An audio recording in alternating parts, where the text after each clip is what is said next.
Ողջույն սիրելի ընկերներ, այսօր խոսելու ենք մեր շատ սիրելի երկվորյակների 2026 թվականի կանխատեսումների մասին եւ նաեւ այս հոլովակում կներկայացնեմ հունվար ամսվա մանրամասն նկարագիրը։ Սիրելի երկվորյակներ, ձեզ համար շատ կարևոր տարի է սպասվում։ 2026 թվականը, կարելի ասել սկսած այս թվականից, կսկսի ձեր կյանքը ամբողջությամբ փոխվել։ Ինչու՞։ Դա պայմանավորված է Ուրան մոլորակի այցով ձեր առաջին ոլորտ, որը բավականին երկար է տևելու, եւ ինչպես գիտենք, Ուրանը այնքան էլ հաճելի մոլորակ չէ, եւ երբ այն մուտք է գործում մեր նշանի ներքո, այսինքն մեր առաջին ոլորտ, սկսում է մեր կյանքում որոշակի ցնցումներ առաջացնել։ Մեզ դարձնում է ավելի ըմբոստ, ավելի հեղափոխական, ավելի համարձակ եւ կարելի ասել մենք գնում ենք ծայրահեղ քայլերի։ Վերջին 8 տարիների ընթացքում Ուրան մոլորակը ամբողջությամբ փոխեց ցուլերի կյանքը եւ շատ ցուլեր, կարելի ասել, վերջին տարիների ընթացքում կատարեցին այնպիսի համարձակ որոշումներ կայացրեցին, որոնք մինչև Ուրանը նրանք չեն կարող անել։ Սակայն այժմ Ուրանը 2026 թվականին մուտք է գործելու ձեր առաջին ոլորտ եւ մինչեւ 2033 թվականը, սիրելի երկվորյակներ, պատրաստվեք, որպեսզի կարողանաք դիմակայել Ուրանի անակնկալներին։ Դե ինչ, գնացինք հունվար ամսվա նկարագրից սկսենք։ Հունվարի 1-ին ձեր գլխավոր մոլորակ Մերկուրին տեղափոխվում է 8-րդ ֆինանսական դաշտ։ Սիրելիներս, նշեմ, որ հունվար ամիսը ձեզ համար սկզբնական հատվածում մինչև ամսի 20-ը կարևորվում է 8-րդ եւ 2-րդ ֆինանսական ոլորտները, այսինքն այստեղ ձեր ուշադրությունը կենտրոնացած կլինի ֆինանսական հարցերի շուրջ։ Իսկ ամսվա վերջում արդեն միգուցե շատ երկվորյակներ կմտածեն ուսումնական գործընթացների մասին, միգուցե օտար երկիր մեկնելու ճամփորդությունների մասին, իսկ միգուցե որոշներն էլ նաև ինչ-որ դատական գործընթացների։ Դե ինչ, հունվարի 1-ից Մերկուրին մուտք է գործում 8-րդ ոլորտ եւ այստեղ լինելու է մինչեւ ամսի 20-ը, նշանակում է մինչեւ ամսի 20-ը ձեզ համար կարևոր է լինելու ֆինանսական թղթաբանությունը, այսինքն ինչ-որ բանկային հարցեր, ինչ-որ ժառանգության հետ կապված հարցեր, հնարավոր է ծանոթություններ բանկային համակարգում աշխատող մարդկանց հետ, նրանց հետ ինչ-որ քննարկումներ։ Հունվարի 3-ին լիալուսինը տեղի ունենում ձեր երկրորդ ֆինանսական ոլորտում։ Սիրելիներս, այստեղ ինչ-որ մի բան պետք է ավարտվի կապված ձեր գրպանի գումարի հետ։ Հնարավոր է ձեր աշխատանքն է փոխվում, հնարավոր է ձեզ գումար էին պարտք, այժմ վերադարձնում էին, հնարավոր է դուք եք ուրիշին պարտքը եւ այդ օրերին արդեն վերադարձնում եք ձեր պարտքը։ Ամսի 8-ին տեղի է ունենում Մարս եւ Վեներա մոլորակների միությունը ձեր 8-րդ ոլորտում։ Սիրելիներս, այս երկուսը համարվում են երկնակամարի հավերժ սիրահարներ, քանի որ հակառակ սեռի էներգիաներ են ներկայացնում եւ նրանք միանում են ձեր 8-րդ ոլորտում։ Բացի ֆինանսական բնույթից 8-րդ ոլորտը նաև ներկայացնում է նեղ անձնական ինտիմ կապերը եւ շատ երկվորյակների համար հունվարի 8-ը կարող է դիտվել որպես ծանոթություն կամ հանդիպում հակառակ սեռի ներկայացուցչի հետ։ Ամսի 9-ին ունենք բավականին տհաճ ասպեկտացիա ամսի 9-ին եւ 14-ին սիրելիներս, որովհետեւ եւ Վեներան եւ ամսի 14-ին նաեւ ձեր գլխավոր մոլորակ Մերկուրին ձեր ֆինանսական դաշտից ընդդիմության մեջ են մեծ երջանկության մոլորակ Յուպիտերի հետ, որը ձեր երկրորդ ոլորտում է։ Իդեպ Յուպիտերը շատ երկվորյակների մոտ կարելի ասել բարելավել է ֆինանսական վիճակը, սկսած 2025 թվականի հուլիս ամսից եւ դա տևելու է մինչեւ 2026 թվականի հունիսը ներառյալ։ Յուպիտերի մասին առանձին կխոսեմ 2026 թվականի կանխատեսումներում եւ ձեզ խորհուրդ կտամ ամսի հունվարի 9-ին եւ 14-ին ոչ մի ֆինանսական բնույթի գործարքներ չկատարեք, այստեղ կարող է խնդիր առաջանալ ֆինանսների հետ, կարող է ենթադրենք պարտքով գումար տակ, այդ գումարը չկարողանաք այլևս հետ բերել եւ բանկային գործարքներ նույնպես մի կատարեք այս օրերին։ Ամսի 18-ին ունենք նորալուսին 8-րդ ոլորտում, ինչը նշանակում է նորություններ են սպասվում առաջիկա 28 օրվա ընթացքում։ Հնարավոր է, ասենք, նոր բանկի հետ կսկսեք համագործակցել, հնարավոր է նոր գումարային ինչ-որ հարցեր կառաջանան, հնարավոր է ինչ-որ ֆինանսավորում ստանաք կամ այդ թղթաբանությամբ զբաղվեք։ Ամսի 20-ին արդեն Մերկուրին մուտք է գործում ձեր 9-րդ ոլորտ եւ այստեղից կարելի ասել աստիճանաբար ուշադրությունը եւ միտումները թեքվում են դեպի օտար երկրների կողմ, դեպի ուսումնական գործընթացների կողմ եւ Մերկուրին կարող է բերել ծանոթություններ տարբեր օտար երկրացիների հետ։ Ամսի 20-ին շատ հաջող օր է, ունենք Սատուրն եւ Ուրան մոլորակների սեքստիլը, հենց նույն օրը, երբ Մերկուրին մուտք է գործում ձեր 9-րդ ոլորտ, սա կարող է բերել ձեզ մոտ անակնկալներ դրական տեսքով կապված ձեր ամուսնական կարգավիճակի հետ, կապված ձեր աշխատանքի պաշտոնի բարձրացման հետ, եւ Սատուրնը, քանի որ այս պահին դեռևս 10-րդ ոլորտում է, սա նշանակում է, որ այստեղ մի փոքր ձեզ մոտ կարող է անհարմար իրավիճակ է կապված ձեր աշխատավայրի, գործընկերների կամ ձեր ամուսնու կնոջ աշխատանքի հետ կապված։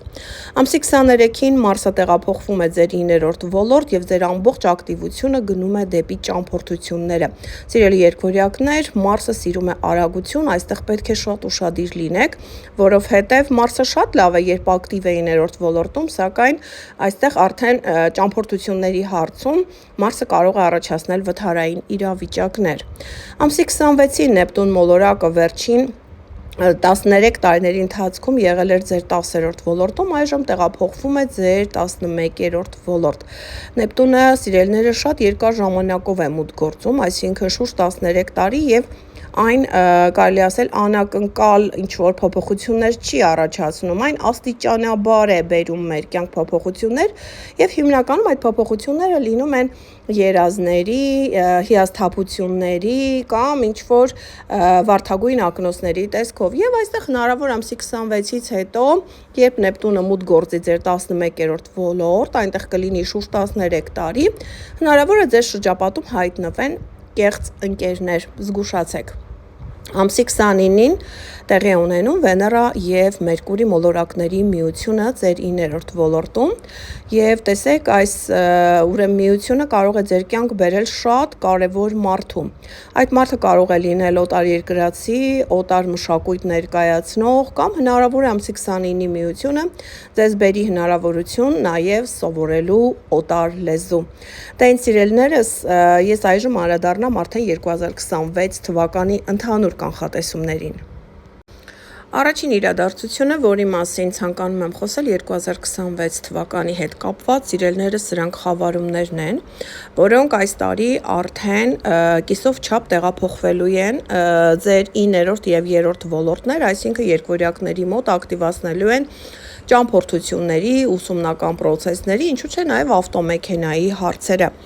Փետրվարի 17-ին արդեն ունենք առաջին խավարումը, սա արևի խավարում է ձեր 9-րդ ոլորտում եւ շատ երկորյակների մոտ կբացի հնարավորություն օտար երկրներ ճամփորդելու համար։ Ինչու՞ չէ, շատերն էլ այս արևի խավարումից հետո կմտածեն ինչ որ ուսումնական գործընթացների մեջ ներգրավելու համար, հնարավոր է, ասենք, ձեզ աշխատանք առաջարկեն փետրվարի 17-ից հետո, որ դուք ինչ-որ ուսումնական հաստատությունում աշխատեք կամ ինչ-որ դատական համակարգում աշխատեք։ Նաև 9-րդ ոլորտը նշեցի, դատական համակարգն է, այստեղ նույնպես հնարավոր են որոշակի գործընթացներ սկսվել ձեր կյանքում։ Մարտի 3-ին լուսնի խավարումը տեղի է ունենում դեռևս 2025 թվականի տրամադրությամբ, այսինքն 4-րդ ոլորտում, եւ սիրելի երկորյակներ, այս լուսնի խավարումը ձեր տանն է տեղի ունենում եւ ինչ որ մի բան ավարտվում է։ Հնարավոր է դուք, ասենք, բնակարան եք վաճառում, այժմ մարտի 3-ի մոտակա օրերին դուք վաճառում եք ձեր բնակարանը, կամ դուք պետք է տեղափոխվեիք այլ բնակարան, կամ պետք է տեղափոխվեիք այլ երկիր մշտական բնակության, կամ ձեր տան անդամներից ինչ որ մեկի առողջության հետ կապված կար խնդիր, այդ խնդիրն է լուծվում, կամ հնարավոր է ձեր տան անդամներից ինչ որ մեկը մեկնում է այլ տեղ ապրելու, օտար երկրում ապրելու, կամ այլ քաղաքում ապրելու, այսինքն ձեր տանից դուրս է գալիս։ Հաջորդ խավարումները ամռանն են, օգոստոսի 12-ին ունենք արևի խավարում 3-րդ ոլորտում եւ այստեղ սկսվում է ավտոմեքենայի թեման։ Սիրելի երկորյակներ, շատերիդ մոտ ցանկություն կառաջանա օգոստոսի 12-ից հետո կամ փոխել ձեր ավտոմեքենան, կամ ձեռք բերել ավտոմեքենա,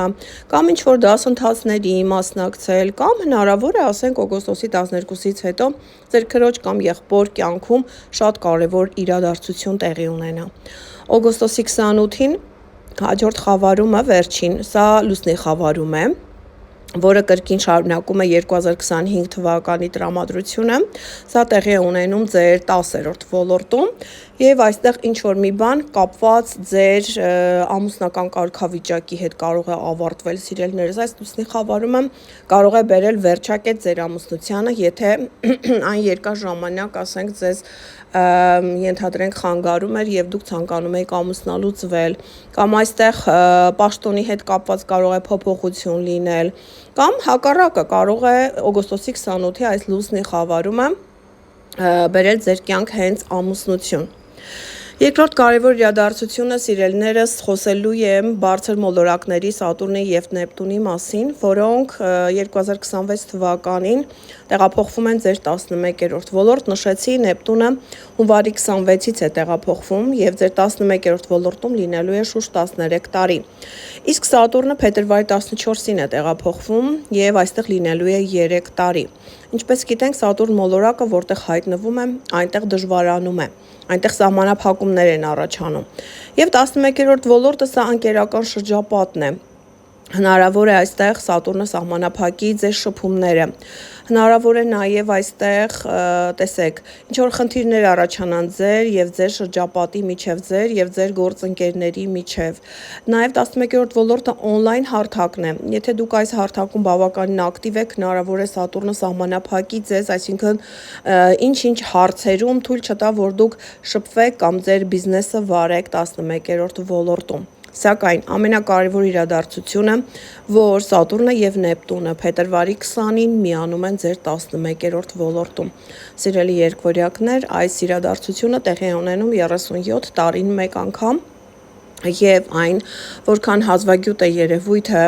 այնքան այն կարևոր է մեր կյանքի համար եւ այս միությունը տեղի ունենում ձեր 11-րդ ոլորտում, ինչը նշանակում է, որ այստեղ փետրվարի 20-ի մոտակա օրերին, առավել եւս երբ դուք ունեք արևի խավարում փետրվարի 17-ին, շատ կարևոր իրադարձություն է տեղի ունենալու ձեր կյանքում։ 11-րդ ոլորտը նաեւ երազանքների, նպատակների իրականացումն է, մրցույթներն են եւ հնարավոր է, որ ձեր կյանքում այդպիսի մի մեծ ուրախություն տեղի ունենա փետրվարի 20-ին կամ նրա մոտակա օրերին։ Երրորդ, երևի թե ամենակարևոր իրադարձությունը սա Ուրան մոլորակի այցն է ձեր առաջին ոլորտ։ Նշեցի ես նախապես մի քանի բառով, թե Ուրանը ինչպիսի ցնցումներ կարող է առաջացնել ձեր առաջին ոլորտում։ Ապրիլի 26-ին է Ուրանը տեղափոխվում ձեր առաջին ոլորտ եւ այստեղ մինչեւ 2033 թվականը ձեզ ցնցելու է, սիրելիներս։ Սա նշանակում է, որ պետք է պատրաստ լինեք Ուրանի անակնկալներին, երբ Ուրանը առաջին ոլորտում է, ուրեմն դուք ավելի համարձակ եք դառնում, դուք ավելի ըմբոստ եք դառնում, հնարավոր է շատ երկվորյակների կյանքում տեղի ունենան շատ համարձակ իրավիճակներ, ասենք ամուսնալուծություններ, շատ կարելի ասել աղմկոտ ամուսնալուծություններ, որովհետև դուք ինքներդ եք ընդվզելու, դուք ինքներդ եք այն ցանկանալու։ Եվ բացի դրանից Ուրանը նաև առաջին ոլորտում բերում է դրական շարժեր այն առումով, որ մենք տեղում չենք դոփում, մենք չենք լճանում, մենք անընդհատ ցանկանում ենք զարգանալ, որովհետև Ուրանը սա on-line հարթակի, ինտերնետ տարածքի եւ բարձրագույն տեխնոլոգիաների մոլորակն է եւ հայտնվելով առաջին ոլորտում այն ձեզ բերելու է ավելի բարձր ինտելեկտ։ Չորրորդ կարևոր իրադարձությունը Յուպիտերի այցն է ձեր երրորդ ոլորտ։ Ես նշեցի, որ Յուպիտերը դեռևս ձեր երկրորդ ֆինանսական դաշտում է եւ այստեղ պետք է որ շատ երկորյակների մոտ արդեն ֆինանսական բարելավումներ լինեն, մինչև հունիսի 30-ը այս տենդենսը շարունակվելու է։ Իսկ հունիսի 30-ին Յուպիտերը տեղափոխվում է ձեր երրորդ ոլորտ, որտեղ օգոստոսին դուք ունենալու եք արևի խավարում, եւ սա նշանակում է, որ այստեղ Յուպիտերը գտնվելով մինչև 2027 թվականի հուլիսը բերելու է ձեզ մոտ ուրեմն հնարավորություն գնելու շքեղ ավտոմեքենա կամ ասենք ձեր եղբոր կամ քրոջ կյանքում ինչ որ շատ կարևոր, շատ լավ իրադարձություն կարող է տեղի ունենալ, ասենք երեխայի ծնունդ, ոչ միայն մեկ երեխա, այլ նաև հնարավոր է, որ ասենք երեխաներ ծնվեն։ Ինչու եմ ես հոգնակիով ասում, որովհետև Յուպիտերը չի տալիս մեկը, Յուպիտերը տալիս է մի քանիսը, այն որտեղ հայտնվում է, բազմացնում է, շատացնում է։ Եվ այստեղ Յուպիտերը լինելու է, նշեցի, մինչև 2027 թվականի հուլիս ամիսը։ Վերջին իրադարձությունը, սիրելիներս, խոսելու եմ ձեր գլխավոր մոլորակ Մերկուրիի հետ ընթացի մասին։ Փառք Աստծո, Մերկուրին 2026 թվականին 3 անգամ է ունենալու հետ ընթաց, սովորաբար նորմա է համարվում մինչև 4 անգամա, սակայն այստեղ 2026 թվականին 3 անգամ կունենանք հետ ընթաց Մերկուրի եւ 3 անգամ կարելի ասել, որ մեր ուղեղը կսկսի չաշխատել։ Դա կլինի առաջին հերթին փետրվարի 26-ից մարտի 20-ը ընկած ժամանակահատվածում, ձեզ համար շատ կարևոր 10-րդ ոլորտում, սիրելիներս, այստեղ այս ժամանակահատվածում պետք է շատ ուշադիր լինեք ձեր աշխատավայրում, ձեր գործընկերների, հատկապես եթե դուք պատասխանատու պաշտոն եք զբաղեցնում, որպեսզի սխալմունք չլինի ձեր թղթաբանության մեջ։ Հաջորդ հետընթացը կլինի հունիսի 29-ից հուլիսի 23-ը, սա ձեր երկրորդ ֆինանսական դաշտում է, սա նշանակում է, որ այստեղ գումար կորցնելու վտանգն է շատ մեծ, սիրելիներս ուշադիր պետք է լինեք, եւ վերջին հետընթացը լինելու է հոկտեմբերի 24-ից նոյեմբերի 13-ը ձեր 6-րդ աշխատանքային ոլորտում եւ սա նշանակում է, որ այստեղ հնարավոր է, որ ասենք հին աշխատավայրից ձեզ հիշեն, հետ կանչեն կամ դուք ինքներդ ցանկանաք տեղափոխվել նորից այնտեղ, որտեղ նախկինում աշխատում եք։ Դե ինձ սիրելիներս, այսքանը երկօրյակների 2026 թվականի կանխատեսումների մասին, կհանդիպենք հաջորդ հոլովակում։ Առայժմ